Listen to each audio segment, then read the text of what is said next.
station working for you. This is WRTV News at 11, streaming now. As the coronavirus spreads, Indiana's workforce is feeling its toll. We've told you how local hospitals are struggling with a shortage of medical staff. Tonight, a look at what skyrocketing COVID rates means for central Indiana schools. New at 11, WRTV's Cameron Riddle shows you why a shortage of teachers and support staff could be the deciding factor when it comes to virtual or in-person learning. Getting back to in-person class and putting virtual learning in the rearview mirror is on the Christmas list of many Central Indiana students and parents, including Charlie Little. Her two North Central High School students have spent the majority of this school year in a virtual classroom. It's okay for them. They can do it. That we have physical space to do it, but it's a struggle. I mean, it's hard to pay attention to a Zoom thing for 6 hours a day. Students were initially removed from the classroom to stop the spread of COVID-19, but now the pandemic is impacting school staffing. We have seen a substantial decline in what we refer to as our substitute fill rate. Matt Kaiser is the Director of Human Resources for Washington Township Schools. He says there have been days this year when they were so strapped for teachers and without enough substitutes, they had to pull administrators out of their offices and into the classroom. Pre-COVID, days would typically be into an 80 to an 85% fill rate. And during this time period, we have seen those numbers dip into 40 to 45%. So we often will have multiple positions in buildings that are not covered. The staffing battle in Washington Township schools is not at all unique to just the north side of Indianapolis. It's an issue districts across the state are dealing with every day. I would say that based upon the feedback that we're receiving, it is a critical need. Brad Beckner is with Kelly Services, a company 30 Indiana school districts use to find substitute teachers. He says the demand for more substitutes is extremely high, as well as calls for substitute bus drivers, custodians, and other support staff. A substitute teacher, instructional professionals to support educational excellence and student achievement is critical. But that can't happen without the additional support of the other positions that are required for a school district to operate successfully. Cameron Riddle, WRTV. Well, even schools that are operating virtually need substitute teachers and assistants to help with e-learning. If you are interested in subbing in a classroom or on a bus route, you can check out the employment section of each school district's website or go to mykellyjobs.com to see openings in multiple school districts. With virtual learning becoming the norm for more and more students, local organizations are teaming up to make sure families have all the supplies they need while at home. They're putting together homework kits with pencils, crayons, folders, and other basic items you'd find in a classroom. Organizers and parents say the kits will make a difference financially and mentally. It really is important to be able to stay focused on the teacher and in the learning. So if the teacher is teaching, you're able to find that pencil real quick and get started on whatever the assignment is. And so I think, to me, it's like not doing a ton to go above and beyond, but just making sure that we have the basic needs met. I just hope that these things will kind of give them a little bit of hope and help them maybe feel a little bit closer to their classmates and friends, kind of help parents not feel as stretched, just financially, mentally, everything. The kits will be distributed at several locations across Indianapolis. Teachers can also pick them up and deliver them to their students. For more information, go to WRTV.com and click on this story. Small businesses have been hit the hardest throughout this pandemic. The ones still open and serving customers have adapted to an ever-changing situation. WRTV's Cornelius Hawker shows you what experts say about hope on the horizon and how one local business is getting by until then.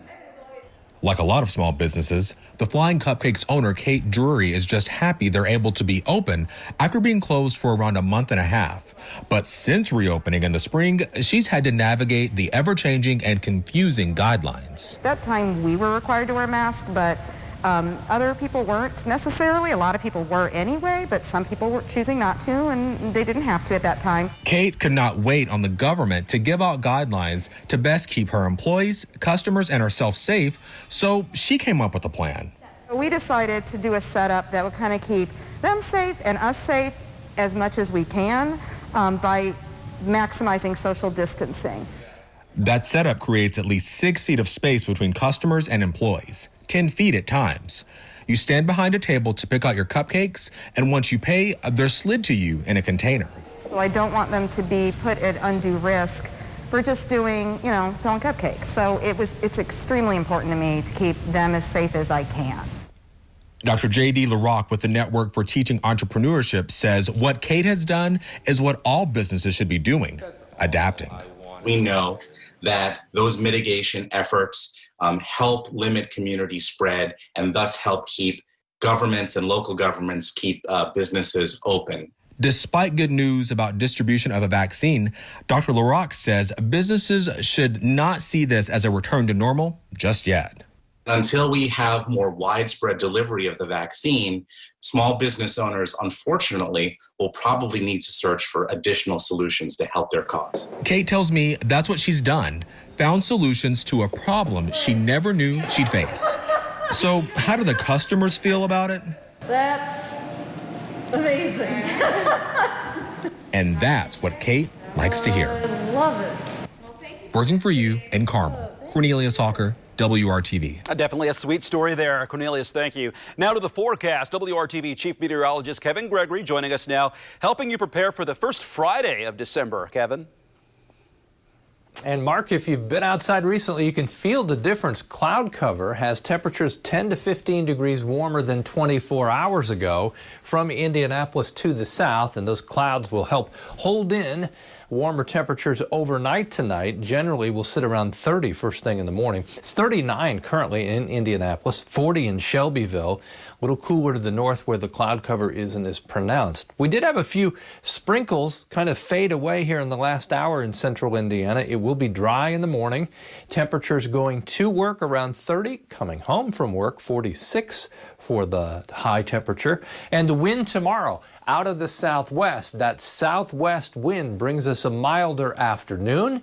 We'll talk about a wind shift for the weekend and what that means for Saturday and Sunday temperatures coming up. Well, the pandemic is forcing many families to make difficult decisions to help and support their loved ones. We spoke to one of those families. Tim Hessian's children took him out of assisted living and moved him into his own apartment. Sarah Gardner says COVID-19 restrictions prevented her and her siblings from spending time with their dad for far too long. She says the seclusion took an obvious toll on him. His strength and appetite had disappeared and his mental health was diminishing. Now Gardner and family members are caring for him with the help of at-home caregivers.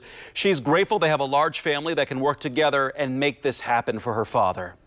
Nobody can force you to eat or drink or take your meds. And that was my biggest concern. I said, he's going to give up the will to live, because why would you want to do that another day? Since moving out of the facility and having more interaction and conversations, Gardner has already seen positive progress with her dad's health and mood.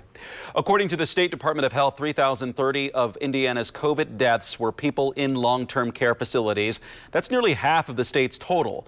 The National Guard has been deployed to those facilities statewide to help ease the crisis. The pandemic is contributing to an overwhelming workload for the Marion County Coroner's Office. The deputy coroner tells WRTV most pathologists have not had a day off since March. As the office waits on a decision for additional funding, she's sounding the alarm. Ultimately, there's going to be a price that someone is going to have to pay if we don't have the staff to do the job that we need to do. Chief Deputy Coroner Alfie McGinty tells WRTV the office's death investigators are used to handling about 150 cases through this time of year. Most are at more than 350 already. She says in addition to COVID-19 deaths, the coroner's office is dealing with significant increases in cases across the board, including homicides, overdoses, suicides, and natural deaths. McGinty says more funding is needed so the office can do the best job possible for the community.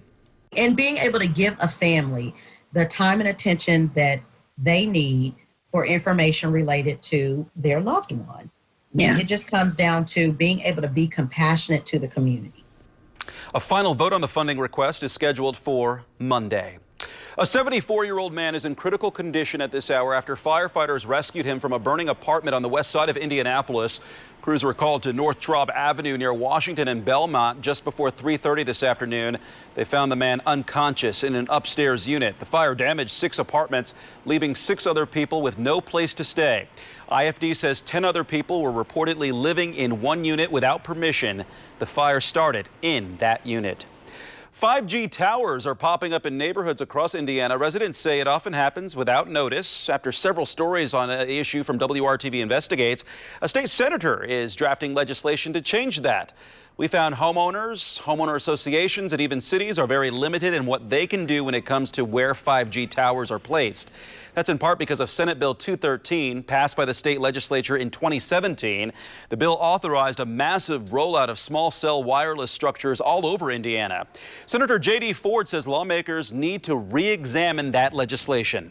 Give some power back to the residents. They feel really kind of helpless at this point. And so, my bill that I'll be filing in January will allow, neighborhood associations, homeowner associations, or even just a resident the ability to have more notification, to have more say.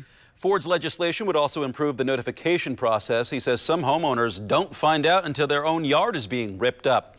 The senator also wants to add more markings to the structures themselves so people know they're for 5G technology. Many of them have stickers, but they're often high up. A food drive is coming to a bus stop near you. Indigo is asking for donations on December 15th. Riders who contribute a canned good or non-perishable food item as they board on that day will receive a free one-way ride. Donations will be given to the Midwest Food Bank. This offer applies to any fixed route or open door bus services. If you do not ride the bus that day but would still like to donate, you can do so from 8 to 6 at the Carson Transit Center downtown. I had a guy the other night come in, had 8 martinis to go. Coming up, what you order and how you order it could help your favorite local restaurant stretch its dollars as the pandemic continues. And see the moment a 5-year-old Indianapolis cancer survivor watched his wish come true.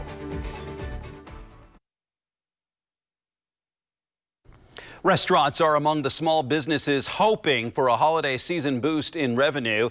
Owners say they appreciate the support, however you can give it. But Scripps reporter Dan Grossman learned how you buy and what you buy can help make a bigger impact.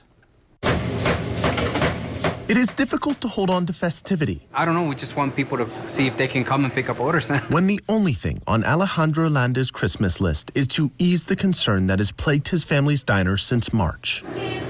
We gotta do what we gotta do. The sizzle of the griddle is less frequent each morning, as their restaurant is just one. Just to know that we're kind of regressing a little bit with and seeing the spike in those numbers again is disheartening.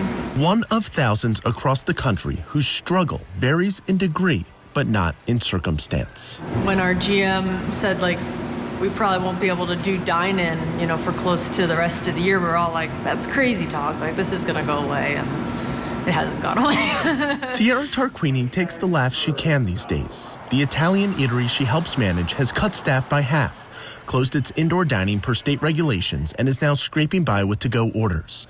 She says gift cards can be a major boost to restaurants in similar positions, since it gives them immediate revenue while giving the buyer something to experience when things eventually return to normal. I'm a little biased, but I think DeFranco's food makes a great gift. She also says ordering from the restaurant's website as opposed to DoorDash or Uber Eats helps too.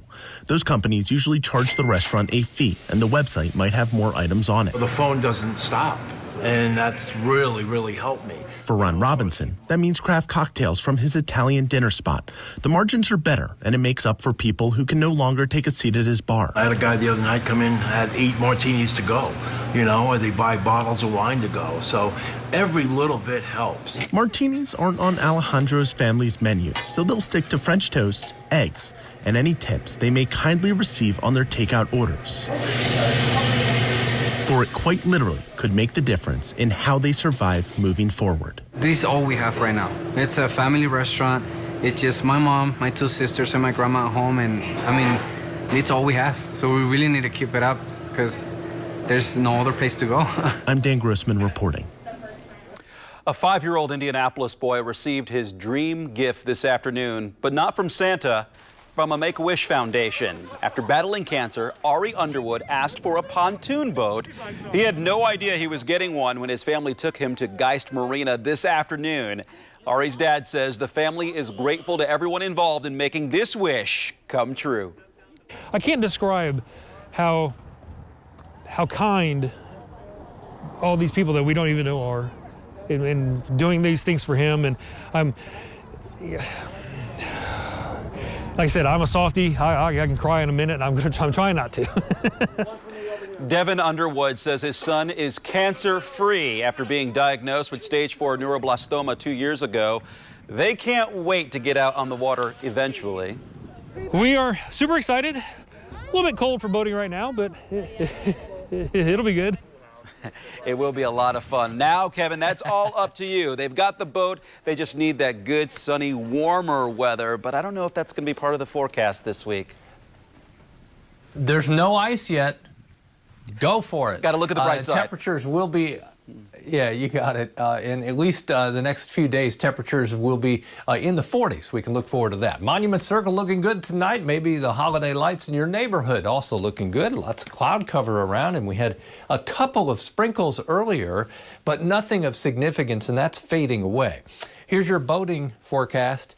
You may keep it at the dock, as they mentioned. 46 the temperature tomorrow.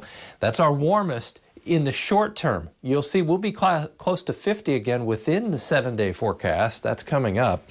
We take a temperature setback into the weekend because of a change in wind direction. More on that in a second. Temperatures in the morning warmer than we have been, around 30 degrees. Lunchtime temperature of 42, and that afternoon high at 46.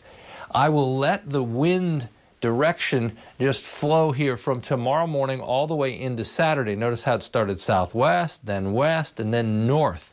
That's a colder north wind on Saturday. That will keep our temperatures around 40 and make it feel a little cooler than that. Temperatures, northern portions of the state tomorrow, about average for this time of the year. We've got southwest wind that will gust at times 10 to 20 miles per hour through the day, and we'll see a mixture of clouds and sunshine as we go through the day. Temperatures over the weekend, as I mentioned, right at around 40 degrees. Overnight low temperatures back into the middle 20s by Sunday morning. Saturday, 40 degrees at 3 o'clock in the afternoon. That's about our peak temperature with a mixture of clouds and sunshine. Temperatures Saturday to the north and east will be a little bit cooler, upper 30s to low 40s elsewhere. Early next week, we're still cold Monday. We take a little tiny step forward Tuesday, a little more noticeable change as we get to Wednesday.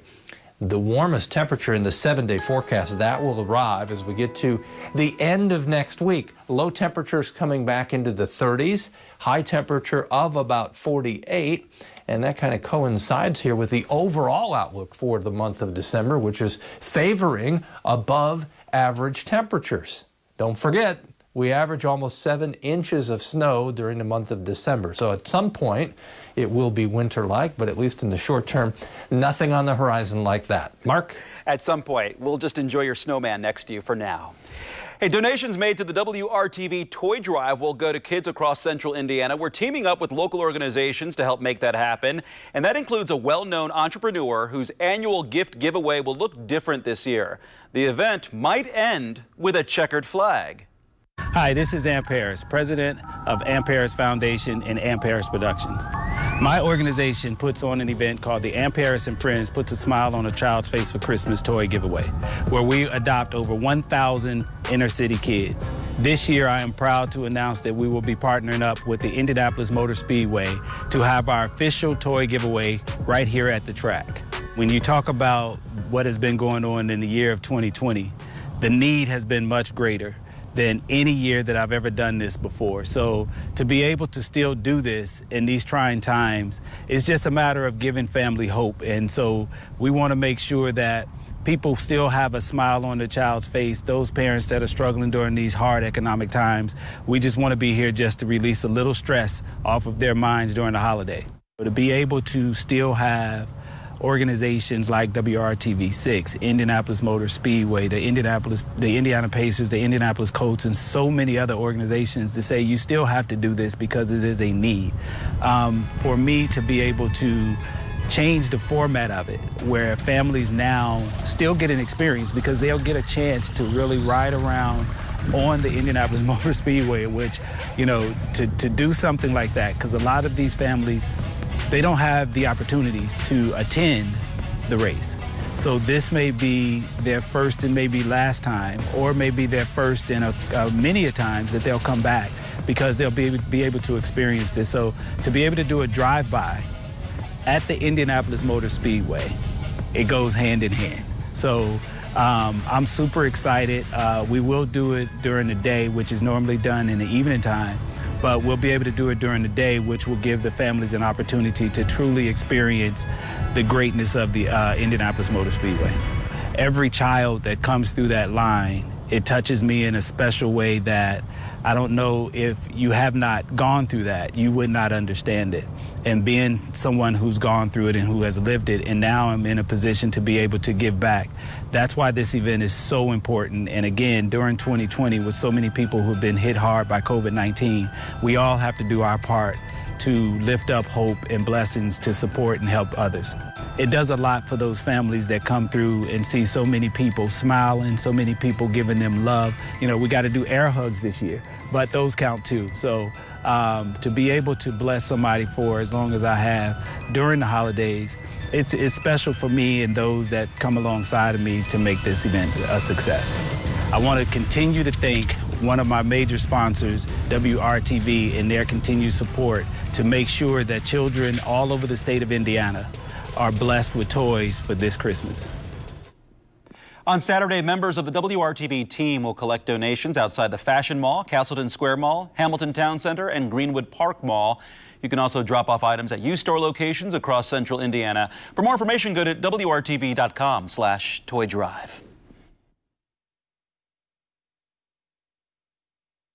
IndyCar wants open-wheel racing to become more diverse, and it's helping take steps to make that happen. Today, African-American business leader and former team manager Rod Reed announced the formation of Force Indy. That's a race team set to compete in the 2021 USF 2000 Championship.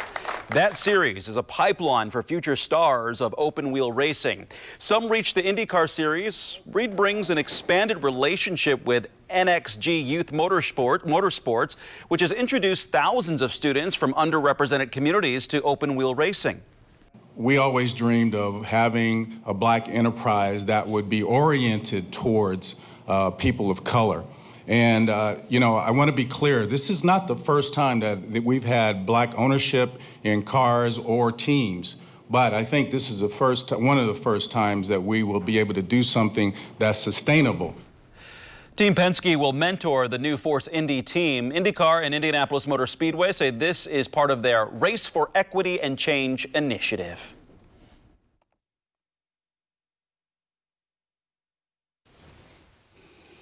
Not as cold tomorrow morning, right at 30 degrees, but by Sunday morning, we're back in the mid-20s.